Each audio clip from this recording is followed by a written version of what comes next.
Patients OPD में पूछते हैं कि डॉक्टर साहब जो हमें आप शुगर की दवाई लिख के दे रहे हो वो हैवी तो नहीं है। और जब भी वो एक क्वेश्चन पूछते हैं तो उसका यूजुअली मतलब होता है कि क्या ये दवाई उनकी किडनी और लिवर को डैमेज तो नहीं करेगी शुगर की दवाई। अब इसमें इम्पोर्टेंट चीज यही है कि पेशेंट्स को ये समझना चाहिए कि अगर आपकी डायबिटीज अनकंट्रोल रहती है तो उसी वजह से आपके किडनी और लिवर पे असर पड़ता है और उसी वजह से आपके किडनी और लिवर के टेस्ट खराब होते हैं। दवाई की डोज चाहे कम हो चाहे ज्यादा हो उससे फर्क नहीं पड़ता।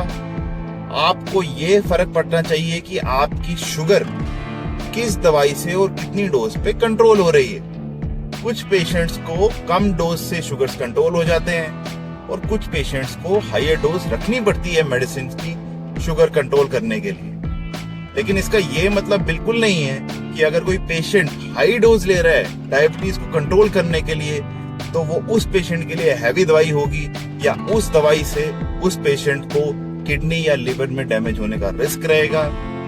लिवर में और किडनी में डैमेज तभी होता है जब आपकी डायबिटीज अनकंट्रोल रहे, ना कि दवाइयों से।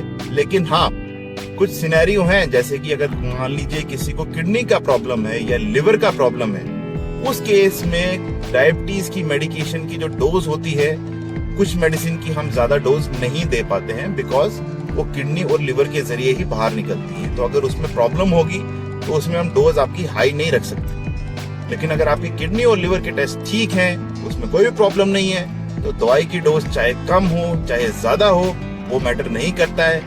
क्या मैटर करता है कि आपकी शुगर कंट्रोल रहनी चाहिए।